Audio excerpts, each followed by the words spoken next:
Welcome to Hilarity by Default's weekly BRISCO County Jr. review, starring the crackerjack chin of Bruce Campbell. What do you get when you mix a western with underwater adventure, Boy Meets World, and a dash of Ash Williams? Bend over and chew on this. I beg your pardon? You get BRISCO County Jr. Episode 5, Socrates' Sister. BRISCO faces an unexpected adversary when Socrates' sister foils his capture of alleged counterfeiter Jack Randolph, believing him to be a victim of mistaken identity. I was actually pleasantly surprised by this movie. First of all, I had to get over quickly the trauma that Corey Matthews' dad is actually a vicious counterfeiter. I'm glad you noticed that William Russ, Alan Matthews, shows up. Me seeing Alan Matthews there made me sure for a fact that this was going to be an episode where, oh, here comes Euphigenia and she's totally going to disprove Briscoe. Oh. Uh-oh. You got Lord Bowler, you got right. Alan Matthews, right. You've got Gomez, and you've got Bruce Campbell.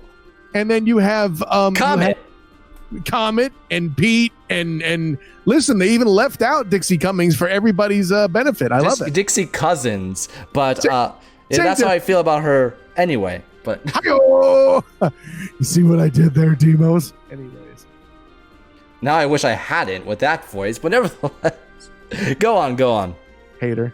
No, Bill Hader is not in this show. Anyways, I felt like the episode was going, unlike other episodes where it was predictable, I felt like this episode was going to do some things that it actually turned out not to do. And I even like the part, as silly as it is, and this show is definitely good for having silly moments that are awesome.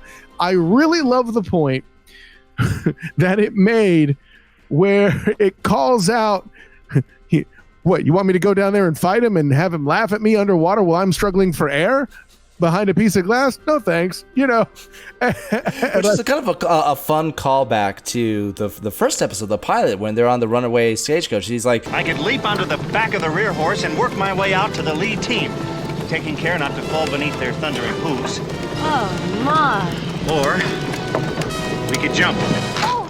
Yes, exactly. And this one, it was the opposite, because then he actually did it. And I'm like, and they even got Mr. Matthews laughing. I'm like, okay, you win episode. This is it. But not only did they do it, but they did it exactly the way he described it, which I found absolutely hilarious all the way through. It's a crackerjack finale. This is probably the strongest ending the show has had up to this point, in my opinion. Yes, definitely ends better than the movie Vertigo. I'm kidding, Demos. I'm kidding. But I even another thing I liked is how the professor gets the jump on Pete with the whole, nobody touches my face. And then now we're back to talking about Dixie. Well, we know what her real name is. I digress. So the professor is badass in this episode. The professor is awesome. Yeah. Listen, props to my dude Gomez, but he throws the thing out there in the water and then he chases it. And what happened to Pete? He just kind of disappeared. Yeah, he's trying to find his gun. I'm buying it. I do like the whole gimmick with Lord Bowler not being able to swim. We've established that Lord Bowler has few weaknesses in this series, but to find water is one of them. I enjoyed that too. And there's plenty of Comet in this episode. There's plenty of Comet. I mean, at this particular point, we've established that the horse, not only can the horse read, understand intricate plots, but can steal specific contextual clues in newspapers. This is the episode that took Comet too far for me. I'm sorry to say. Boo! Boo! You son of a bitch! I thought. As much as I love Comet, but come on. I mean, Mr. Ed is looking at this saying, whoa, that's a wonder horse. Come on. Jeez, my favorite. You know what? Mr. Ed saying to himself, well, Wilbur, I need to step my game up. That's what's happening. Mr. Ed realizes he ain't because Comet's in the world now, bitch. What you gonna do? I love Lord Bowler. He is one of my favorite characters in this. But I think that this episode and the handling of Lord Bowler and the writing of Lord Bowler, it makes sense that this was one of the, despite that it's a fifth episode, I think it was the second episode actually ever filmed for the show. So they're still kind of stuck on kind of the more, I guess the best way I can describe him is buffoon Bowler, kind of like the less awesome version which we have come to expect and will come to expect later in the series. He's still kind of purely a comedic relief character in this. He is, but and I hear you. The reason why that's happening is less because Bowler is a buffoon. Like, listen, again, him listening in and hearing about Hart Canyon was big rock awesome for anybody. Briscoe and Bruce Campbell are just a touch ahead, and I think that makes him end up looking like a buffoon. What did you think of Jack Randolph? Now, they tried to keep it kind of which is a character played by Alan Matthews, aka William Russ. I liked the concept. And I think that this is kind of where you're going at. Like, I thought that when you said that you thought that the show was going to go in one direction and went in a completely different direction, because it kind of sets it up that they were going to play with Briscoe's uncertainty over whether this guy is innocent or not. And they kind of did. Within the first 10 minutes of the episode. It leads up to probably one of the best character interactions in this whole episode, and probably one of the strongest in the series, I'd even say, of the professor and Briscoe talking after his presentation, and the professor almost acting, played by John Astin, acting almost as this kind of scientific mentor to Briscoe.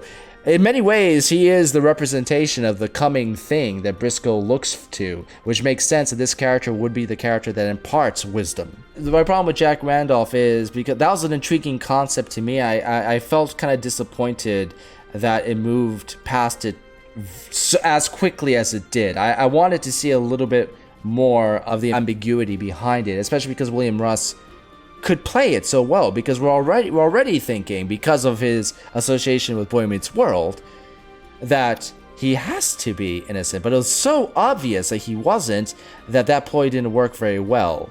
So it was.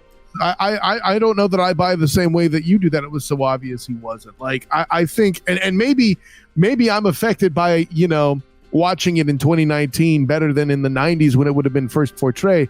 But at this point, it had the episode written all over it that, some ballerina badass was going to step in who's a woman to make everyone look stupid, because we've already done the dumb blonde. Dixie, we know what her real Dixie name. Cousins isn't a dumb blonde. She's on top of everything. No comment. So, but with Yuva Janaya, like, she's an intellectual, but at the same time, she's not, above appreciating the ruggedness of things.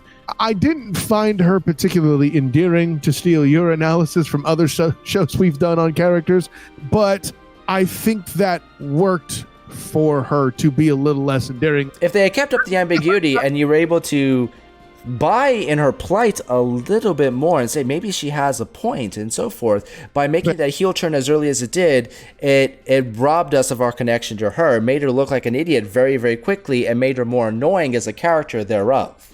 So you mean the main point involving that character was iffy? Without that quick transition, we also don't have one of the best moments in the show where Briscoe looks like he's going to just ride off without her for a bit there. I thought that was funny. Oh, yeah. It definitely had a Spencer Tracy, Katharine Hepburn feel to it. Nice. And it actually leads to...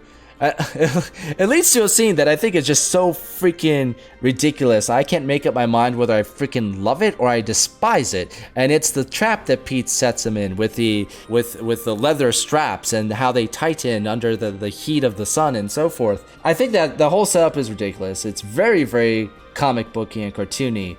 But the trade-off is that line that Briscoe tells her. Bend over and chew on this. I beg your pardon? The straps. Chivalry is dead. Obviously, it's a mistake on her part. She reads into it too much, as anybody would. But Fireball! You can tell that Bruce Campbell is just relishing that line. What do I say other than yes, sir? That's not fair. The trap was ridiculous, but I'm with you. It was there to get certain things to work. Like, lean back more. What do you mean? And like when he kisses her and she's all like, that was awesome. I was very creative. And of course, that very gently leans into bend over and chew on. I'm shocked you weren't critical of their usage of Pete in this episode, but I got to tell you, as Pete episodes go, I think this was the best one.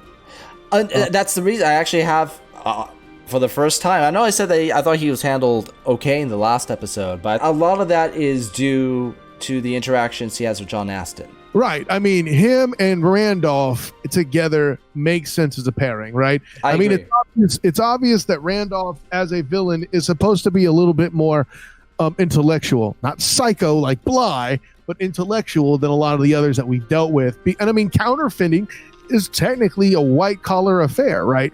So Pete's just there, you know, as part of the air quotes criminal element. I mean, Randolph is clearly the mind behind all of it, right? I've never field tested this before. What? What's he saying? He thinks you're gonna drown. This is probably, to this point, the best use of anachronistic future technology in this show. Agreed. Yeah, I really like the dive suit concept and the way that they the whole exchange about, you know, what the dang thing? Well, how do you put a whole dang town underwater? Dam. Okay. How you put a whole damn town under? No, dummy, the army built the dam. That was fun. I mean, granted, it's more of buffoonery bowler in there, but again, a good exchange, you know. You could almost say that this episode had too much weight. That was more clever than I'm going to give that credit for. But that to work. That's another thing I liked, because at first the entire Socrates subplot of him trying to get to say, I thought that was stupid. I'm sorry. I thought that was like one of the weaker elements of it, but it set up that punchline for the end. It immediately made me forgive that. Too much weight. Yeah?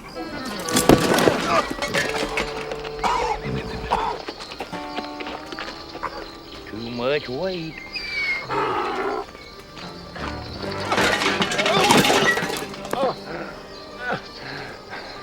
Too much weight.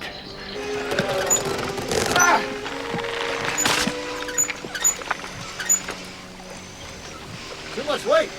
Right. And it also, I mean, it put Socrates in place for the plot nicely. It was a set piece, and it was quickly, it wasn't doted upon in the moments where he was present. And this was a very Socrates-esque occurrence. I don't feel like it disserviced the character in any way, shape, form, or fashion, as we've seen in other instances. Despite the fact that it is a Socrates-centric episode, he's not in it as much, but yet you still learn quite a bit about him, which I liked. I think the professor was more of a central character, but that's a debate that can be had. We both really liked this episode. I'm curious to how many comments you gave it. Sure. I mean, and listen, it has all the right elements. It's definitely funny. There's nothing there too ridiculous. We definitely don't have the element of stormtrooper cowboys taking place. Oh God, no. Yeah, that being out of it definitely adds a few more stars. The only thing that near that ridiculousness was the leather straps, but it was offset by some really funny lines and situational comedy. Right. There's just so many things where, like, the setups sacrifice to bring you something better. And the only way that we could give this episode a 5 is if those setups were what they should be, kind of like the whole situation in the opening episode where he's ordering a steak while looking at a stick of dynamite, for example, that kind of thing. That all being said, I'm in place to set it at 4 comments. I really do enjoy this episode. I think it's one of the best episodes towards the beginning of this series. It's the one that perfectly balances out the sci-fi element and the Western, and these elements don't seem foreign to each other in the way that this episode is told. It feels completely natural, married together pretty well, and it sets up a crackerjack story. I loved it. So join us every week as we cover all 27 episodes of the adventures of BRISCO COUNTY JR. We invite you to watch along and let us know in the comments below what your thoughts are on each episode, and make sure to like and subscribe for more fun on Hilarity by Default.